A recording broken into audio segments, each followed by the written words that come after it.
ঠিক আছে, এছাড়া দা আর কোথাও দা বসছে, বলছে the is use before the names of aeroplane, ship and train.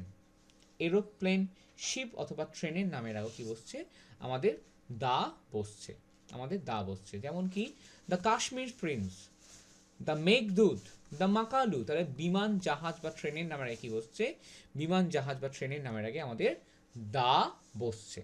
ঠিক আছে, এবার 2 নম্বর কি আছে, এর পরের রুলসগুলো আমি আসি। তাহলে আমি কি বললাম, the is use before the name of ship. জাহাজের নামের আগে কিন্তু দা বসছে। যে example, the Victoria, the Vikrant, আপনারা জানেন বিক্রান্ত জাহাজটি ভেঙে ফেলা হয়েছে। ঠিক আছে, দ্য টোরে ক্যানিয়ন, এইগুলো হচ্ছে বিভিন্ন জাহাজের নাম।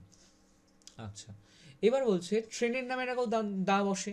কোথায় বসে, the Rajdhani express, the Punjab mail, the Shramjeevi express, the Magadh express, the Duronto, the Toofan express, the Pawan express, the Vikramshila express. তাহলে আমি কি টিপস পেলাম, টিপস পেলাম হচ্ছে ট্রেন, শিপ আর এরোপ্লেন, এদের প্রত্যেকের আগে কি বসে, দা বসে।